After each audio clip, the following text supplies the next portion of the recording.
ସରସ୍ୱତୀ ଶିଶୁ ବିଦ୍ୟା ମନ୍ଦିର ନୂଆସାହି ବାଲିଆପଟା ରସୁଲଗଡ଼ ବିଦ୍ୟାଳୟର ବାର୍ଷିକ ଜ୍ଞାନ ବିଜ୍ଞାନ ମେଳା ଅନୁଷ୍ଠିତ ହୋଇଯାଇଛି।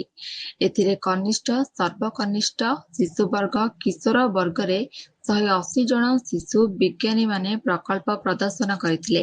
ସେହିପରି ଗଣିତ, ସଂସ୍କୃତି, ଜ୍ଞାନ ବିଜ୍ଞାନ ପ୍ରଶ୍ନ ମଞ୍ଚରେ 50 ଜଣ ଶିଶୁ ଅଂଶଗ୍ରହଣ କରିଥିଲେ। ଉଦ୍ଘାଟନୀ ଉତ୍ସବରେ ସାମାଜିକ ଉଦ୍ୟୋଗୀ ଶ୍ରୀଯୁକ୍ତ ରତ୍ନାକର ପାଣିଗ୍ରାହୀ କୁନି କୁନି ଛାତ୍ରଛାତ୍ରୀମାନଙ୍କୁ ବିଜ୍ଞାନର ସମାଜରେ ଆବଶ୍ୟକତା ସମ୍ବନ୍ଧରେ ମାର୍ଗଦର୍ଶନ କରିଥିଲେ। ସେହିପରି ଉଦ୍ଯାପନୀ ଉତ୍ସବରେ ମଧ୍ୟ ଭୁବନେଶ୍ୱର ବିଧାୟକ ପ୍ରାର୍ଥୀ ଶ୍ରୀଯୁକ୍ତ ଜଗନ୍ନାଥ ପ୍ରଧାନ ଯୋଗଦେଇ କୃତି ପ୍ରତିଯୋଗୀମାନଙ୍କୁ ପୁରସ୍କୃତ କରିଥିଲେ।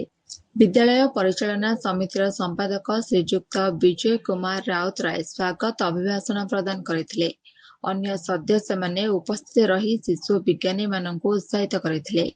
ବିଦ୍ୟାଳୟର ପ୍ରଧାନ ଆଚାର୍ଯ୍ୟ ଶ୍ରୀଯୁକ୍ତ ଦୁଃଶାସନ ପ୍ରଧାନ ଅତିଥି ପରିଚୟ ପ୍ରଦାନ କରିଥିଲେ। ଆଚାର୍ଯ୍ୟା ଶ୍ରୀମତୀ ପ୍ରିୟଦର୍ଶିନୀ ପଣ୍ଡା ଏବଂ ଶ୍ରୀମତୀ ମୋନାଲିସା ନାୟକ ମଞ୍ଚ ପରିଚାଳନା କରିଥିବା ବେଳେ ଶ୍ରୀମତୀ ସୁପ୍ରଭା ବାରିକ ଏବଂ ଅନ୍ୟ ଗୁରୁଜୀ ଗୁରୁମାଙ୍କ ସହଯୋଗ ସୁଚାରୁ ରୂପରେ ସମ୍ପାଦିତ ହୋଇଥିଲା।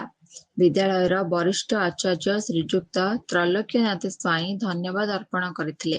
विद्यालय जो आज ज्ञान विज्ञान मेला अनुष्ठित प्रति वर्ष अनुष्ठित हुए एटा शिक्षा विकास समिति एवं विद्याभारती योजना आधार रे प्रति वर्ष आम विद्यालय विज्ञान मेला अनुष्ठित होची।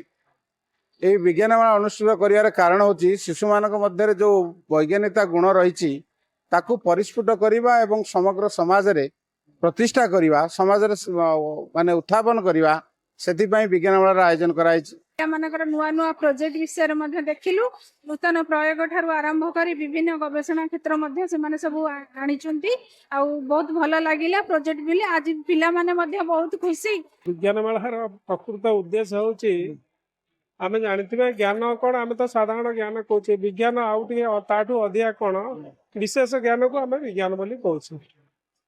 एक्चुअली आज जो सरस्वती विद्या मंदिर रसुलगढ़ बालियापटा रसुलगढ़ जो ज्ञान विज्ञान मेला होता मुझे ज्ञान विज्ञान मेल जज होके आसी मुझे किसी वर्ष हम जज होके आसे एवं मुझे देखी ए पिला मानकर भीतर बहुत सारा ज्ञान लुचि रही जोटा कि ज्ञान विज्ञान एक्चुअली पिला माने प्रदर्शित करिथांती। परिशेषरे श्रीमती गुणमंजरी महापात्रଙ୍କ तत्वावधाନରେ सांस्कृतिक कार्यक्रम अनुष्ठित होइथिला।